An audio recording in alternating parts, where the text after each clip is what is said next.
Hi guys, morning. Welcome to another fantastic episode of YPress's webinar, where we continue to bring to you some of the world's SEO experts, sales gurus out there.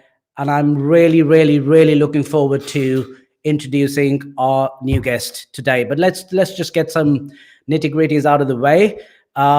People who've been nice enough to join our webinar, if you could just drop a wave in the chat just to confirm that you guys can see and hear clearly myself, so I can make sure the technology is really working. So I'll probably give you guys 20 seconds right now just to do that, if you could please.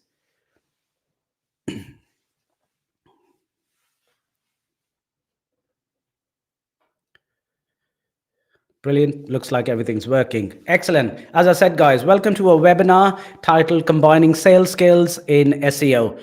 As you all know, my name's Stephen. I'm the head of English markets here at YPress, and I'm going to be your host today. Before we start and kick off the fantastic conversation with the privileged guest of mine, few organizational details and announcements I wish to make. As you all know, that this webinar is part of our YPress Academy project. And this this live webinar is gonna last for about 60 minutes. Of course, it's being recorded, so don't be fearful that you're gonna miss out on a lot of knowledge nuggets, because this will then be circulated through an email to all of you guys later on. So yeah, absolutely no problems. And if by any chance you are with us and you haven't registered for the event, we're now sending a link in the chat. And for those who still want to sign up and receive materials after the webinar, here we go. The link's there in the chat, guys. So looks like everything's going to be working smoothly. I've, of course, got the lovely Helena here to make sure all the technology works in the back end and I don't end up talking to myself. Brilliant. Okie dokie. Now, guys, talking of the YPress Academy project, you guys all know that we've got this amazing YouTube channel as well. So please subscribe, make sure that you stay up to date with all the upcoming webinars, because trust me, there'll be some more legendary names coming up in 2024. Time to introduce our guests. So joining me today is this lovely gentleman, Asher Charbit, who is the head of growth marketing at Primelis US. An absolute sales legend. In fact, our paths crossed a couple of years ago. We've kind of got similar backgrounds as well. But then let me kind of let Asher speak a little bit about himself. Asher, welcome to the YPress's webinar. Honor to have you here. Stephen, nice to see you. Nice to see you. Very happy to be here. Thanks for the invite. I hope we're going to have a lot of fun today discussing some great digital and sales skills and how those two marry together. I'm very happy to be here. In terms of my background, as you said, me and you, we come from the same world, from the real working world, retail, restaurant businesses. Yep. And yes, the last few years, a lot of focus into digital marketing, amazing experience with Primalist, co-founding and heading our development in the US market, and keen to answer your questions today. Excellent. Thanks, Asher. In fact, I think the first question I've got is, a lot of our audience would be keen to know about Primalist. What is Primalist? Sure. So originally, Primalist was started about 13, 14 years ago by two French guys, two Frenchies, scrappy entrepreneurs. It's a great story, actually. It's a Lebanese guy and a Jewish Chabad Hasidic guy putting together the company. And it was an SEO agency originally. They grew the company for the first few years until 2015 with a very large focus on SEO. And then since 2015, paid department, PPC, social, data, and a very strong focus on creating technologies. We have a very large tech team at Primalist. And myself, I joined in 2020. I built together with the two co-founders the whole US department. So we had already US brands working with us, but definitely it helped us leverage that in the US market. And since then we did a very strong expansion in the US market. And that's it. Very excited. Today we're more of a Martech group, right? A 360 agency. And we're very excited to what's coming forward. Excellent, excellent. Love the energy. So as we were talking about, us having similar backgrounds, I'd love to know how your journey has been, from running and owning successful restaurants to now running SEO driven sales targets. How different it has been. Yeah, it's a huge difference. I'm always laughing because when you come from retail, from restaurant business, coffee shops, it's a 24/7 work. You got employees around the clock. Saturday night, the kitchen is exploding. Something's going wrong. It's like you never sleep, right? And when you get to digital, right, and especially with the type of clients that we work with and we partner, it's like, for most people, it's hard work and it's around the clock. But for us, for me personally, it's really, I'm having a lot of fun, because it's supporting clients' growth. And weekends are real weekends. Almost no one's is pinging you on the weekend, right? So it's a big difference. I mean, we're still working hard, but I'm really having a lot of fun, and it's a huge difference. And I really believe that a lot of people that are hardworking and have some brains, and wants to move from retail sales or retail position, to marketing and tech marketing in general. Hey man, if you got the brains, it's easy peasy, I easy know. peasy. I know. Tell me about it. For us, we've spoken about it in the past where now doing about 48, 50 hours a week, as per our contracts at least, seems like part-time compared to doing 80 hours a week when we were running restaurants. Hey man, don't bullshit yourself. You're not doing 48 hours a I week. know. I You know. you I still know. have those habits from, if I ping you at 2 o'clock in the morning, you'll send me a message back. I'll ping you back at 2:01. Yeah, I agree. Excellent. Brilliant. So let's try and get into the nitty gritties of, some knowledge nuggets. What do you think, Asher? What are the common mistakes businesses make when integrating their SEO and sales strategies? What are the common mistakes, most common ones you've seen? There are a lot of mistakes, but I'll try to highlight some of them that I think are recurring. First of all, you have to realize that the term SEO can have, bad, you know, bad, how to say that, bad reputation, because a lot of time when people would heard from SEO, they would think from some firm in, somewhere around the world that is not the type of, companies they want to work with, the type of agency they want to work with. So when you talk about SEO, you got to be careful, because companies are spamming with SEO emails all day long, companies, and just the term SEO could be a turn off for a Yeah. client. So Yeah. I would always focus more organic growth. I would try to use as less as possible the terms SEO, right? And then once we're in the relationship with the client, we're having that first call, and they understand we're real experts and we have real insight, real technology, real methodologies and expertise. Then you can talk about SEO and you can have that conversation. But as an entrance point, avoid using the term SEO. That for me Brilliant. would be the first tip. Excellent. No, I totally agree with it. Yes, if you know that there are bad connotations associated with the word SEO, because everyone's an SEO expert now, you know, Yes. then yes, kind of move away. It kind of becomes a swear word. Again, Yes. going back to our restaurant days, there were certain Yes. Yes. things we couldn't Exactly. say on the floor. They were swear words. And it's Exactly. weirdly enough, we look after SEO, but we can't say the word SEO. But you're Yes. playing on the psychology. Yes, Brilliant.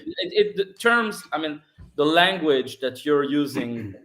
Especially at, let's say you have an outbound strategy with people that are trying to reach out to companies to get them into SEO, any other digital product. In reality, you have to understand what is the connotation. That was the right word, of what you're pitching to potential clients.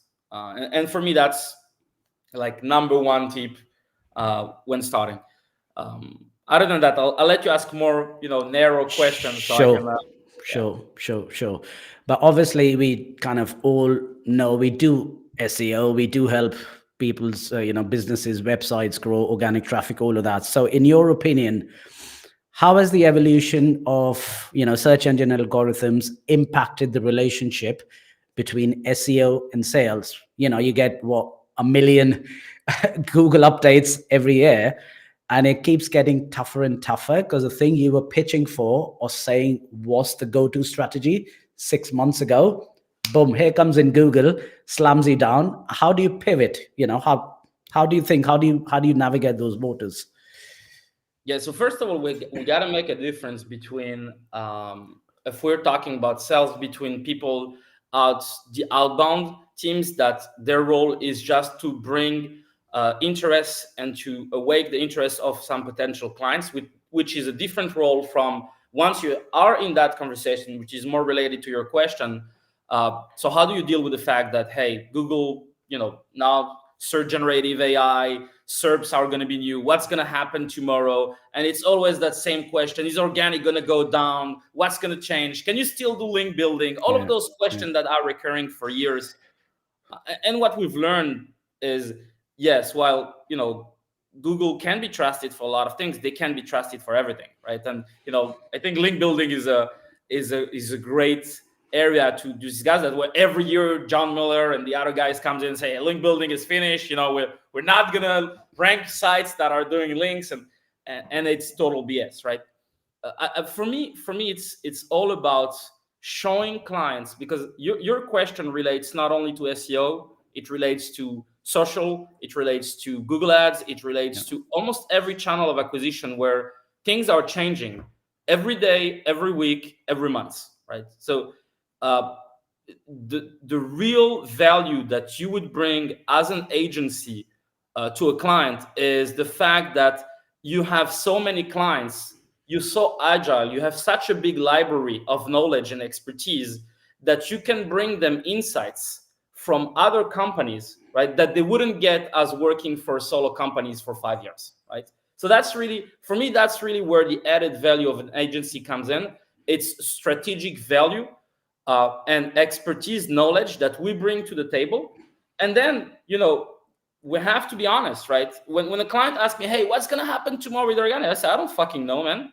I don't know. I can give you some theories, right? I can give you some scenarios. And our role as the agency, we're not controlling the destiny of what's going to be with organic, but we do control how can we make sure that the outcome is going to be as best as possible for our clients. And I think that's the conversation you want to have with your clients when they ask you those tough questions. And if you do that and you show them your background and you show them, look, that's what we did for the last 15 years. Google changed 20 times, right? In between, we're still here. Our clients are still here. Everything is okay. Okay. Organic is not going anywhere. Google Ads is not going anywhere. Things takes time. And the last thing I think that is interesting, always, one of the co-founders, it's going to be like this, and tomorrow it's going to be like, and I always tell them, look, yes, we need to be ready for the future.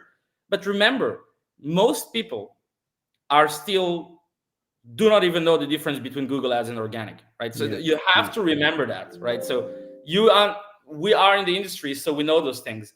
They don't, right? So you have to remember that your end user is still not as mature as you would think. I agree. I've had several conversations where none of these agencies or brands have ever done link building, and they come in with absolute ridiculous expectations. Oh, I want to rank on Google, but I can only pay 300 quid. I'm like, mate, seriously. And they want to do follow link,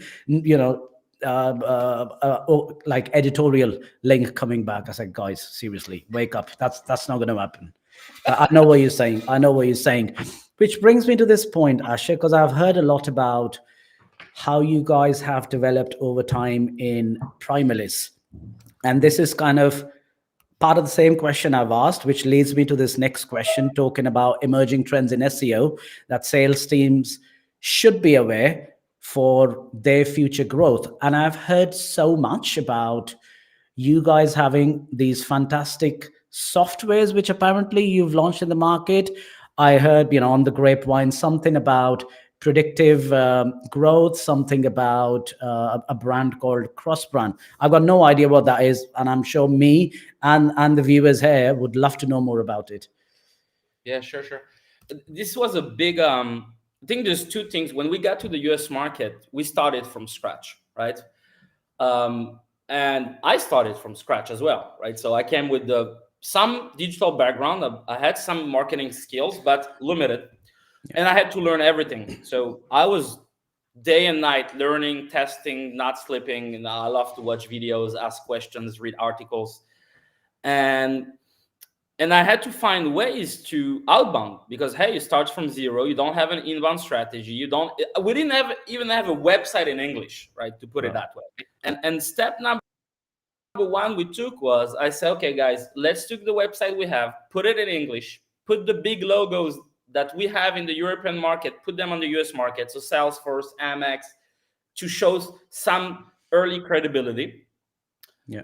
And then I said, look, we got to find a way to get in other than, hey, we can optimize your content. We can put some links. We can help you increase the authority. That's nice. Yeah. But how can we get in with a different pitch, right? And for me, it's all about, sales is all about how you dress the bride, right? So you can have a similar product, but a different way of putting it out there, right? It's going to make a big change, right? And there were two initial products that, as a newbie, I found fascinating. One was a content optimization tool, more like a reverse engineering tool on Google, allowing us to understand what Google was expecting from a content perspective, analyzing the top 10 position on Google, giving us automated recommendations. And the other one was a tech called predictive search, help us appear and push suggestion on the Google autocomplete.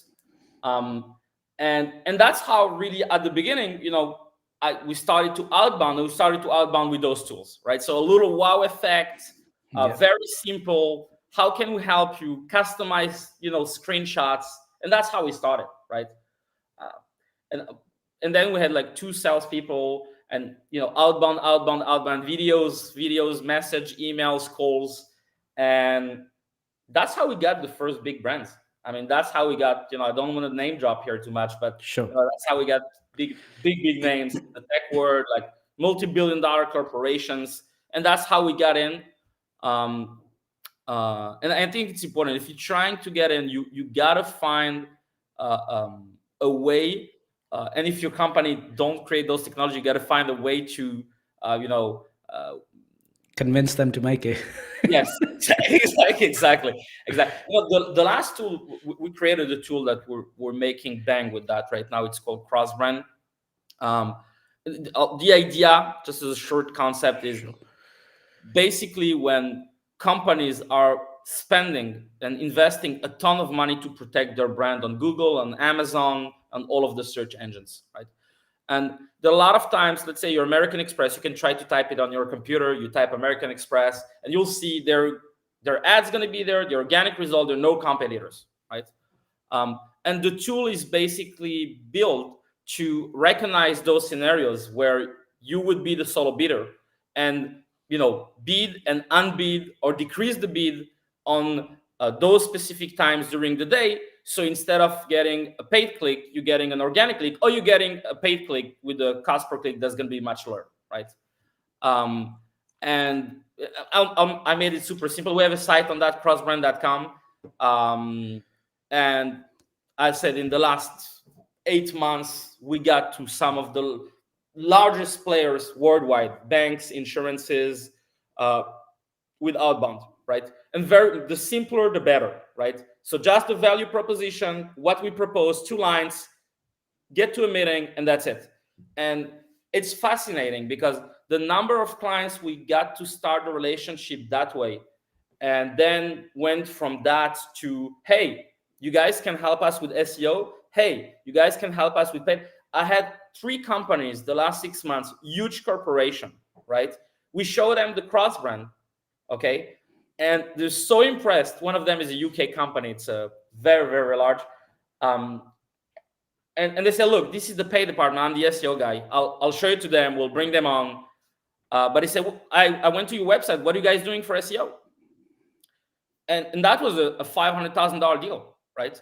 So from one conversation that was not even related to SEO, right? It was related more to one of our techs to SEO, because when you're coming up with those tools and tech, you're building credibility, right? That's what you're Correct. building credibility. And at the end of the day, it's all about the trust that you can build with the clients, right? Uh, Within a short period of time, right? And I think there's two ingredients to that. One of them is obviously some charisma. Okay, so I think if you got some charisma, some energy, that's gonna make it. But the second ingredient is to be an expert, right? If you only have charisma and you're sloppy, you're not gonna make a sale, right? If you're sloppy, if you only have expertise but you don't have charisma, they're gonna fall asleep, right? Yeah. And that's the combination of the two that you want to train yourself to have in order to get there. Yeah, because I get this question quite a lot every SEO conference we go to, that, guys, how is it that YPress manages to sell so much? I said, because we talk less of technology and we simplify what we're offering. We're obviously with lots of energy, kind of the whole shebang of 360, some case studies,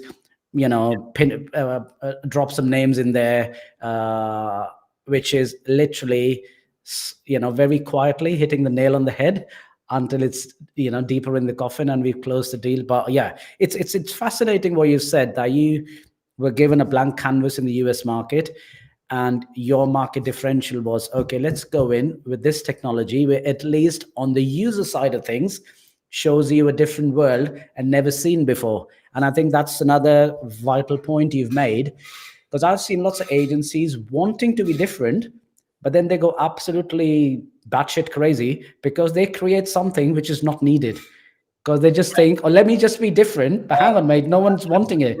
That's a great point. That's a great point, Steven, because I'll tell you why. Everything we create is based on what we see, the recurring issues and problem that clients have. Correct. So the product is based on the pain point. We're not imagining a pain point and then creating a product. We're seeing the pain point, we identify, and that's sales. You have to remember, like in our industry, if you really want to have strong sales team, strong what I call production team, so people that would then handle the client, you have to have a perfect balance, not perfect, but almost perfect balance between the sales team, the production team, and the tech team, right? And the reason is, and if you don't have a tech team, just between your production team and your sales team. And the reason for that is, if your salespeople are experts, at least they have the knowledge, they can handle a conversation with the client. And if your production team understand how hard the sales team worked to get that relationship, that create great synergy. The worst case scenario is when you have a team of salespeople that don't know what the hell they're talking about, right? So they close the ranks is horrible. They don't bring the right clients. They don't understand what clients they want to work with. They don't understand the ICP, and that's nightmare scenario. And the production team doesn't appreciate the work that the sales team did to bring those clients in, and then those clients churn because there's a big gap between what the sales guy sold. I always say, you sold a Ferrari, they come to the parking and they see Ford Focus, right? Yeah. So you gotta be able to deliver, and guys like you, because you're one of those insane guys where you do the sales, the production, you do everything, right? And I remember first time I met you, my team was having a lot of fun on the background because they were saying, "Oh, Asher must love this guy. He's so good." I remember one of your colleagues texted me, I don't know, a couple of days later saying, yeah, we were texting Asher. We've finally realized there is another crazy guy as crazy as Asher. Yeah.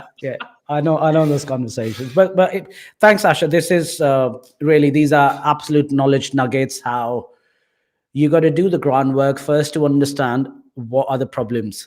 Once you know the problems, you then understand and identify the opportunities, and then you make a custom offering, whether it's service related, product related, and then you go just all guns blazing in, and hopefully you're going to shoot a few and get few ducks in your bag. Brilliant. Okay. Next one, which is again related to you launching Primalist in the US market. In your opinion, what strategies should SEO agencies adopt to expand their services into new markets, but most importantly, new niches? And the reason I ask this question is I've heard recently a lot of these great businessmen, talk about niche down, focus on one specific niche and be the best in it. And I've recently seen a lot of agencies, or agencies in particular, take it literally on face value, and they've undercut themselves where they could have actually expanded their offering to several other niches to get more revenue.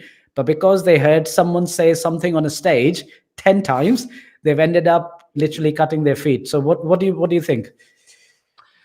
So I'll start by the niches, right? So it's interesting because on the niche side, you do have a lot of agencies that created a lot of value by niching down, and they could have they expanded their sales by specializing themselves into a specific area. For example, you have agencies specialized in the US market, only personal injury law firms, right? Okay.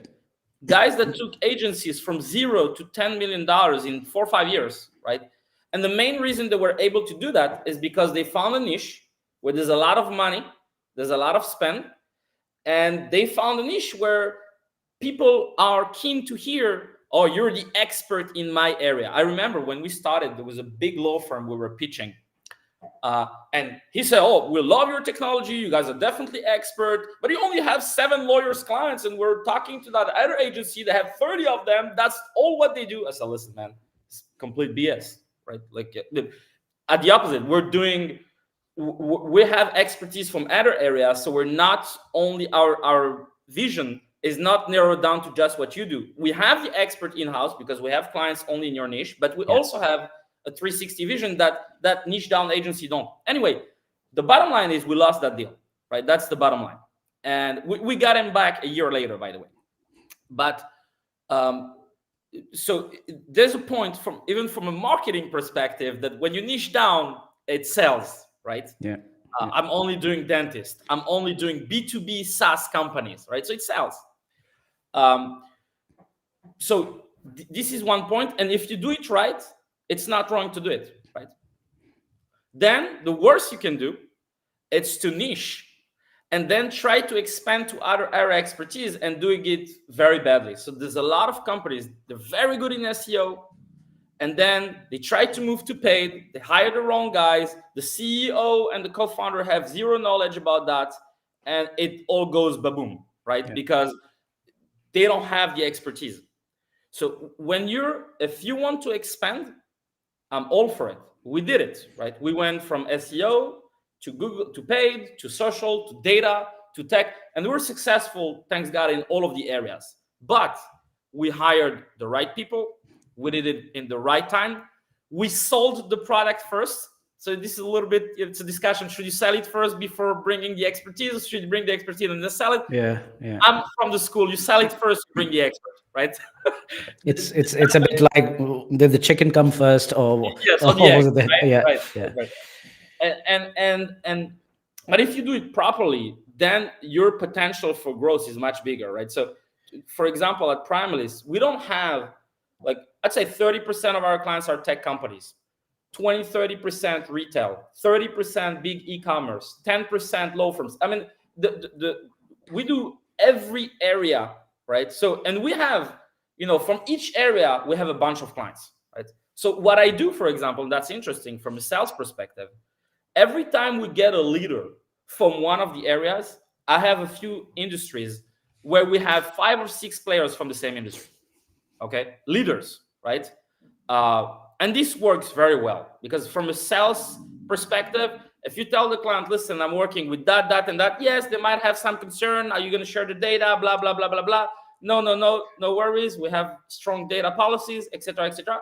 It's very strong from a sales perspective when you have expertise in their area. So again, if you can find a balance between niching down and expanding your scope, this is the best mix. And I think you gave that perfect example with percentages, where you've kind of, spread your wings in various areas. So you're not putting all your eggs in one basket, because if 3 of those leave, everything goes tits up, and then, half of the team sucked. Brilliant. Excellent. All right, guys.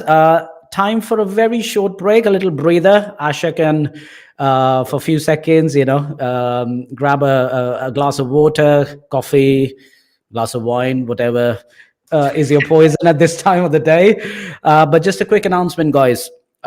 You all know we're doing this fantastic AI event in Dubai in February from the 22nd to the 24th. It's never seen before, where AI and SEO experts are all in one room. 3 days of amazing education, networking, not to mention, the fantastic weather, luxury yachts, after parties. We've decided in YPress we're going to keep this as a luxurious event, just 100 people. We're going to let come over and join the conference. Tickets are running out. They're all selling like hotcakes. So if you haven't bought the tickets, please go on to YPress.com, look at our events page there, and make sure you get that credit card out right now, and make sure you reserve that spot, because trust me, this is something never seen before, and this is something you'll go back with a ton of value. The ROI on it would be absolutely smashing. So highly recommend that, guys. Conferences and industry events have you already attended? I guess you think that you've been everywhere and seen everything. Well, trust me, we are planning something you've definitely never experienced before. This winter we invite you to the always sunny, dazzling jewel of the Middle East, a spectacular city where innovation meets extravagance. Get ready for an unforgettable experience at our state-of-the-art venue where knowledge meets luxury. Dubai is a city that is always on the cutting edge of technology, and now it's set to host a groundbreaking event that will redefine the future of SEO. This is going to be a once-in-a-lifetime experience. SEO Vibes has already taken the world by storm, leaving a trail of success in its wake. Now, it's time for Dubai to experience the SEO revolution. I can tell that YPress actually creates the most professional SEO events, not just from the angle of the speeches, but also entire organization for connecting people to each other. So get ready for SEO Vibes Dubai, the international exclusive event that brings together the brightest minds in AI and SEO. Don't miss your chance to be part of this game-changing event. Register now and join us in February for SEO Vibes Dubai. Secure your spot in the future of digital marketing and imagine a world where artificial intelligence shapes the future of search engine optimization. Charles Float didn't read a single word in this movie. Artificial intelligence did it for him. Find out what SEO can do for you and visit us at SEO Vibes Dubai.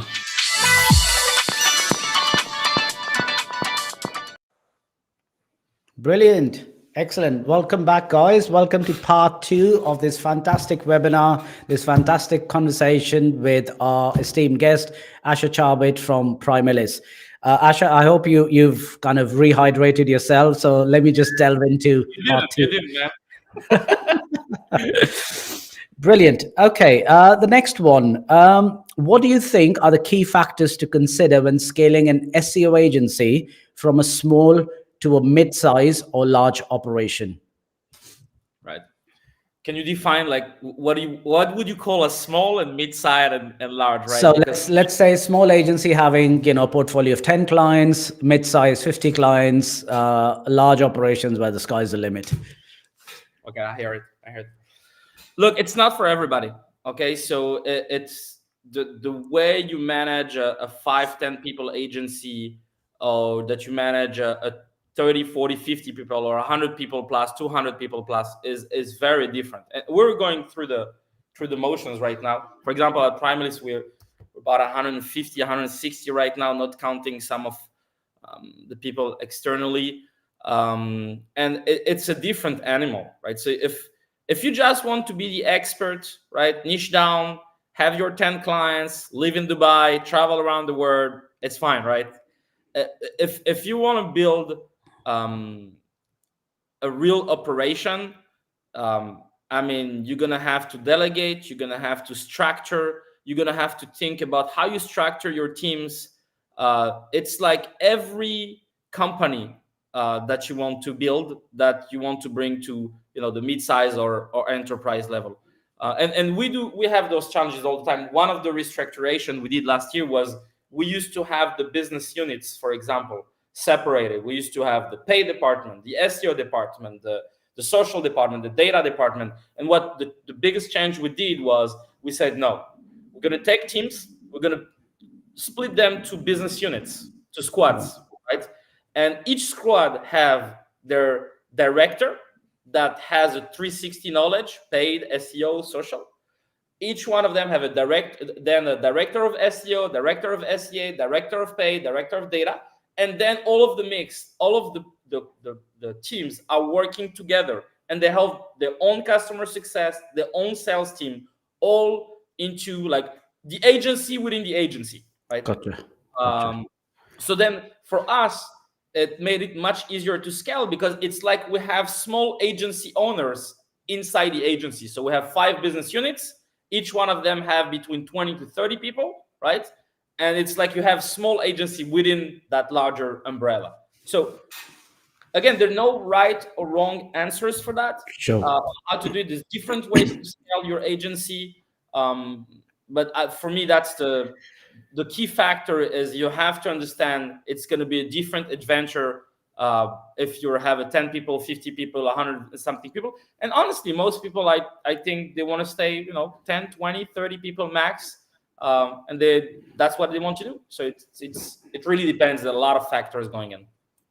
Brilliant. It's quite interesting what you said in terms of an agency within an agency, because it's a bit of a similar approach I had, or I still have within my English markets at YPress, where the rest of the company, it's quite a flat hierarchy where, the structure is very simple.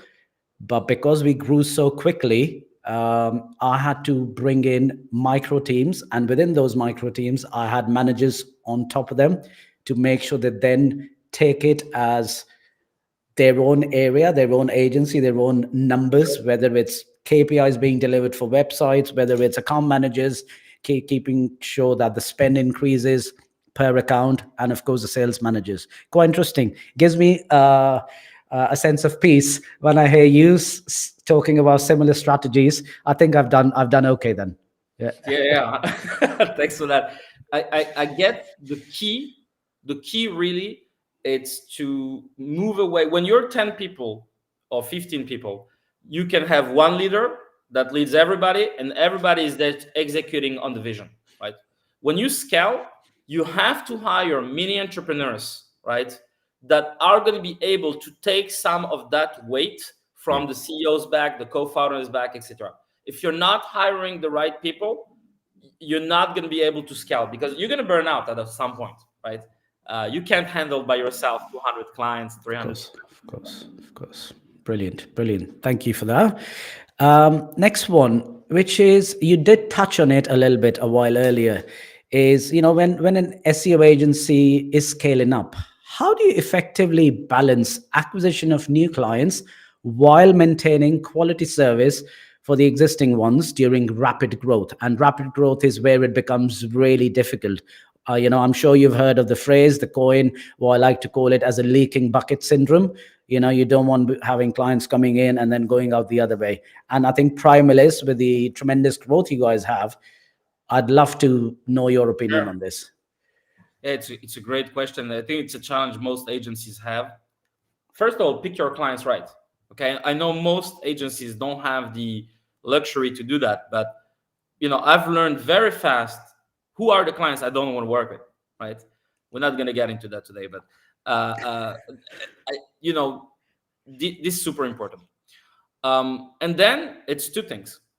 The problem is how you build a culture where product is great and sales are great. Most companies are either good at sales, but their product sucks, or they're good at product, but their sales strategy sucks, right? So how do you get to that point where you have both, right? And how do you prioritize?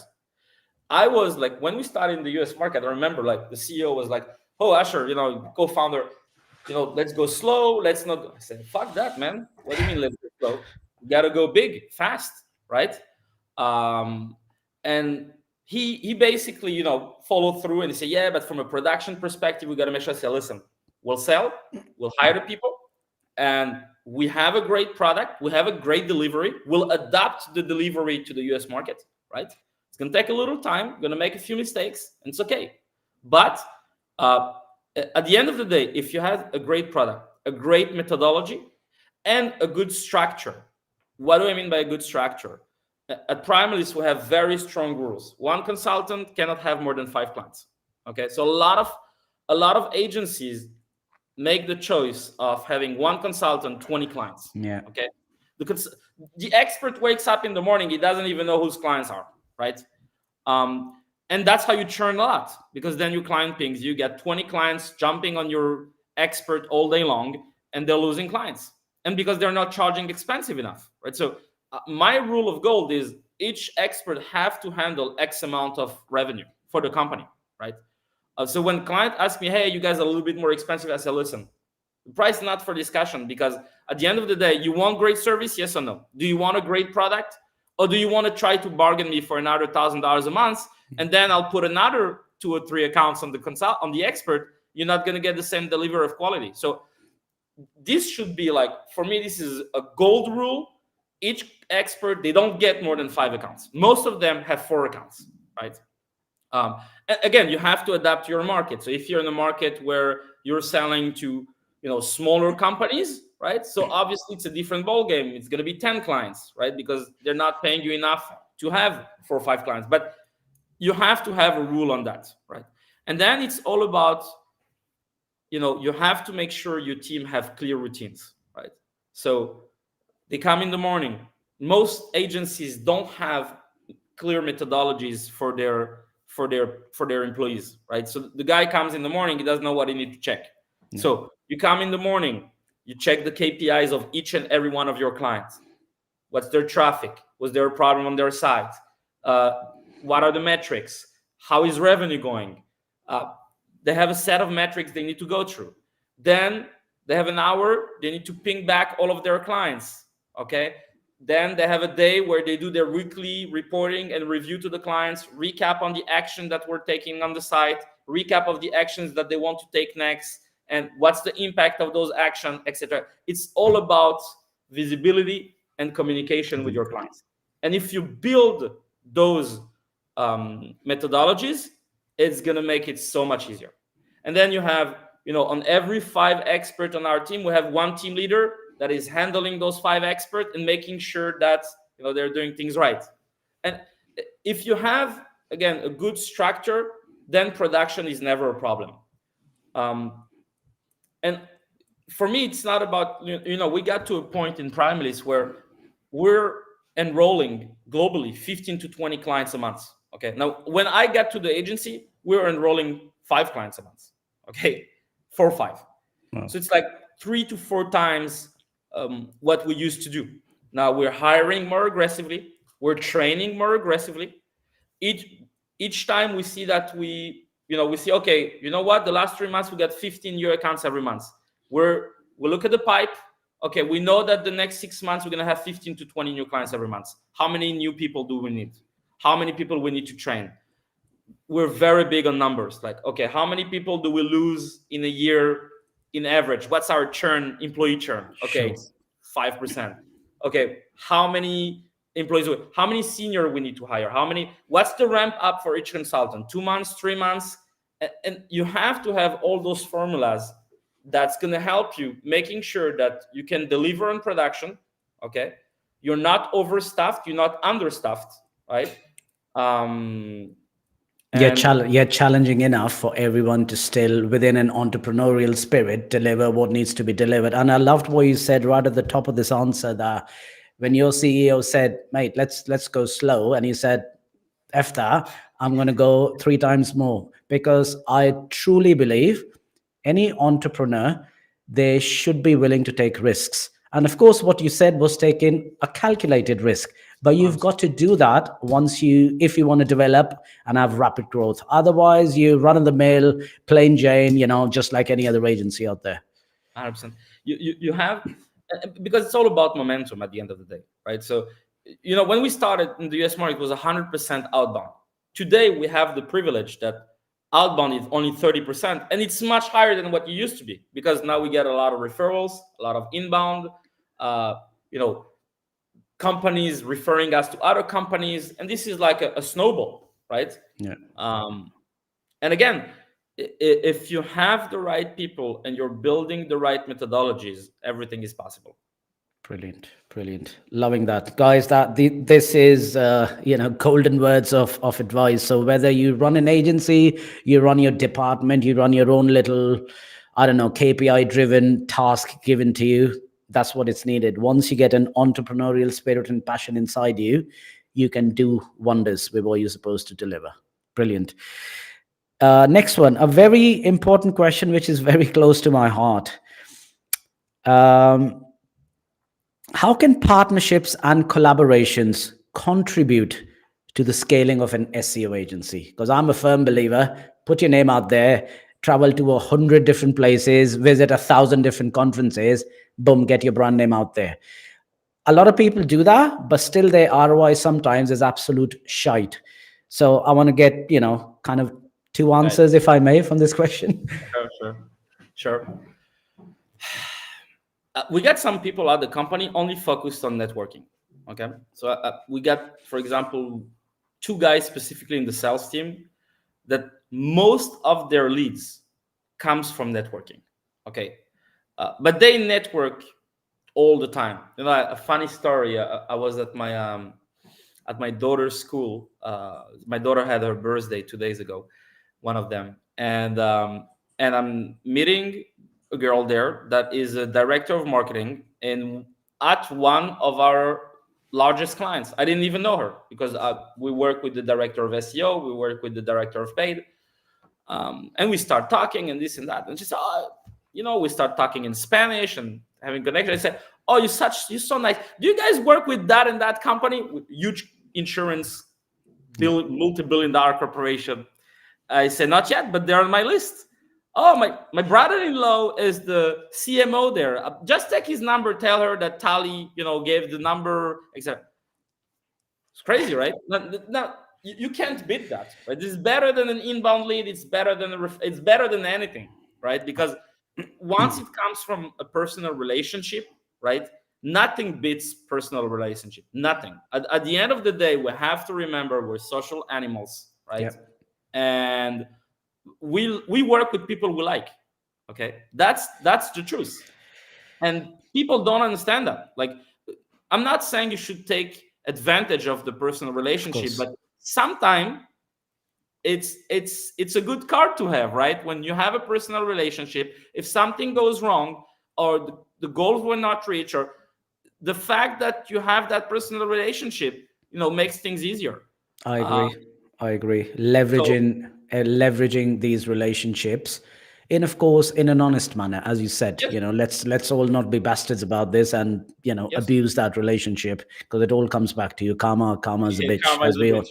Yes. But I totally agree with you. That word of mouth philosophy you're talking about, which again goes back to you and me would understand the importance, because in restaurants, word of mouth counted more than those stupid TripAdvisor reviews. 100%. I remember in the coffee business, we met investors through coffee. Like, people would come to the coffee shop, multimillionaire guys, they became investor for the next location, right? So Wow. Networking is like, it's everything. I think most agencies, including ourselves, by the way, we want to do a big progress on that in 2024. They don't want to invest in that because they say, it's a waste of time. There's bad ROI. It's going to cost me $10,000. The flight's going to cost me another $5,000. The hotel's going to cost me another $8,000. It's going to cost $30,000 to travel. We don't want to do that. It's wrong.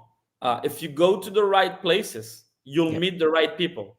One meeting will cover 20 conferences. I agree. It's the right place to go and take the right people with you. Who just want to look pretty in a picture. Clearly, they're nowhere near that airplane. But the ones who've got the hunger, the desire, the entrepreneurial spirit you've been talking about, because for them, that's a river of leads flowing right there. I heard there's a guy I love to follow. I don't follow a lot of people, but there's a guy I really love. It's not from the SEO world, it's from the insurance world, actually. His name is Patrick Ben David. I don't know if you follow him on Insta. And he said he's a big networking guy. He has his own podcast. He's very successful. And he said, for him, like he did a conference on how important is networking and relationship. And he was showing, he said, you see that guy? I helped his son because his son was in prison. He wanted me to visit his son in prison. I went to visit him. This guy brought me a $50 million deal 2 years later. So he said, relationship brings you, like, if you do things right and you add value to people, you help them genuinely, right? Yeah. As you said, karma is not only a bitch, it's also she's also very sweet sometimes. Yeah. Karma is also a blessing. Yeah, you do things the right way, and that's a perfect example. He wanted him to go and visit his son in the prison. I can, even if someone, and I love networking, building relationships, but if someone said that to me, I'll probably even pass on it. It's like, what are you talking, mate? You must be deluded. But kudos to that bloke. Clearly, that's why he's a legend in the world of networking, that he saw that as a good human deed, but also perhaps as an opportunity that something's going to come back to him, which it did. Yeah, 100%. Brilliant. Right, running out of time, so I'm going to jump quickly to my last question. And we, again, kind of touched a little bit about how you manage existing clients and the new ones while keeping both of them happy. But obviously, a lot of that had to do with hiring new people, training them. How did you guys manage all of that? Because with rapid growth, in my opinion, 70-80% of your time goes away looking after clients.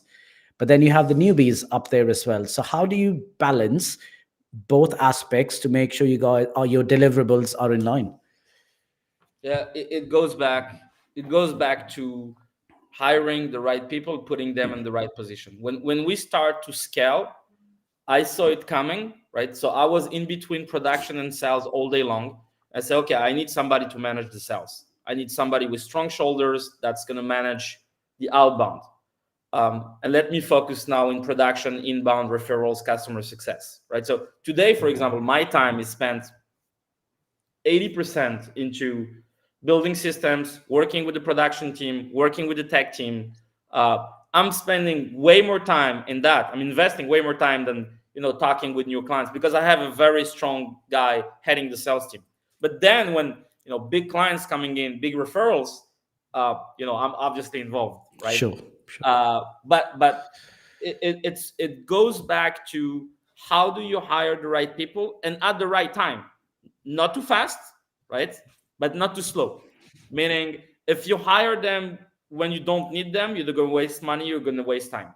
If you wait for it to be an urgent need, they're going to come in, you're going to have high expectations, and every person that comes in takes him at least a few months to get in, to understand the business, to understand who he's working with, the ins and outs.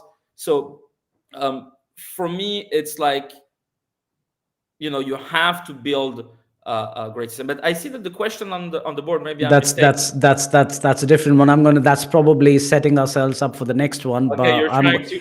Yeah, I'm gonna ignore that question because you kind of answered that right at the top when you spoke about cross brand and the other tools and all of that. So yeah, brilliant, excellent. One question you asked, I think that is interesting, we didn't get to that, is how you get into new markets. I know that's your sweet spot too. Yeah. Because we spoke about how you go from niche down, or should you be niche, but going to new market, the number one thing, most agencies fail at that, okay? 90% failure rate if you're trying to go from one country to the other, right? And it depends what product you're selling. But if you're a consulting agency, SEO agency, most of the agencies I saw trying to go from European market to the US market, etc., they failed.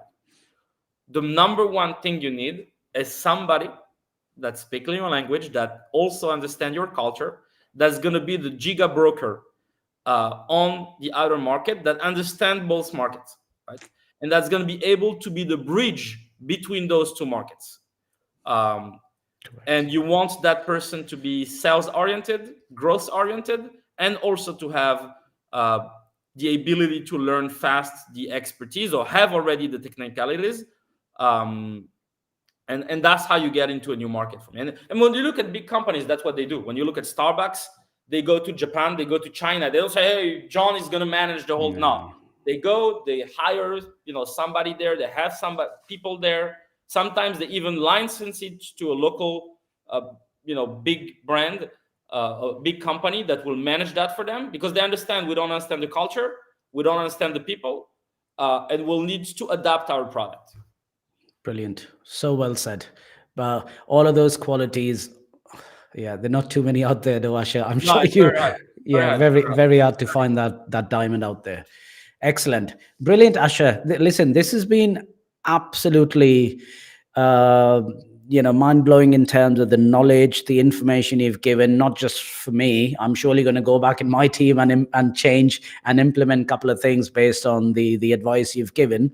But of course, we've got audience here, so we'll probably leave it for another couple of minutes if someone wants to ask you a live question. If not, of course, I'm pretty sure people would be sending our questions over to us. But me and my audience, we'd love to know if people want some more advice from you. How can we connect to you? Are you on LinkedIn, Twitter? How do we do that? Sure. Yeah. LinkedIn. You can connect with LinkedIn, email. I don't have Twitter. I have Twitter, but not under my personal account. But LinkedIn is the best way. Excellent. Brilliant. So I'll open the floor for some questions. So guys, whoever has tuned in, now is your chance. Asha's only here for the next 3 minutes. Very busy man, bringing in $1 billion every month. So now's your chance, guys. If anyone wants to ask a question, please go ahead. Helena, do we have any questions for now? Nothing for now. We'll give it another minute. If not, then of course, thanks, Asha. That LinkedIn's come up there as well. I think Helena has done that for people. Thank you. Let me quickly check it.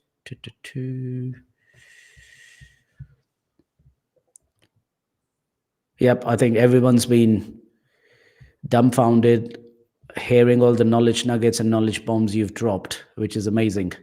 Excellent. So what, Asha, listen, I'll say my goodbyes. I know you're a busy man. I'm sure you've got more businesses waiting for you. Thank you so much once again. This is gold. This is so much value for us, for YPress, for all the clients who use us as well. Here we go. Just before I disappear, there's a question come up. So the first one's from Edward. What type of outbound did you do originally for the US calls/emails? Yeah, both. We did calls, we did emails, we did messaging on LinkedIn.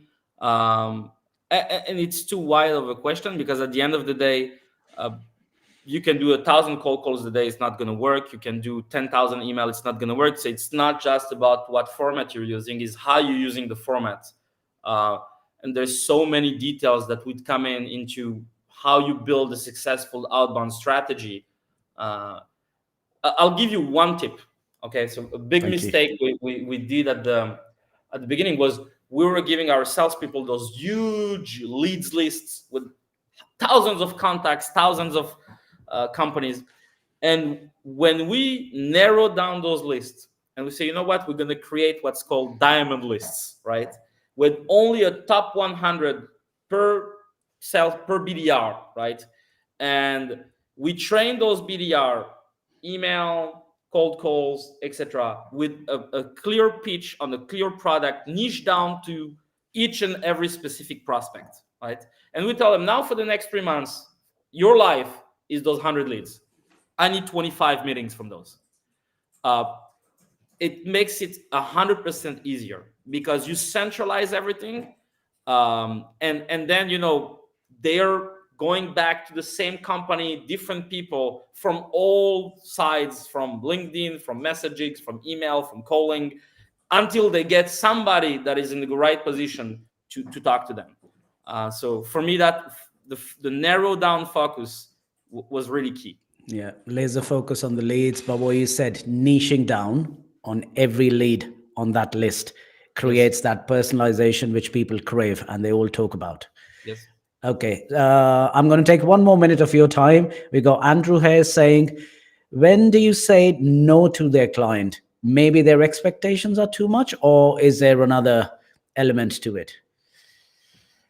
It goes back to what type of clients we're willing to work with and what do we accept, what we don't accept. My gold rule today is we have the luxury to say no to toxic clients. Okay, so when I'm saying toxic clients, it's clients that are going to spam you with 200 questions a minute, that are not listening, that don't want to have a collaborative relationship. They want to have a relationship when they tell you what to do, how to do it.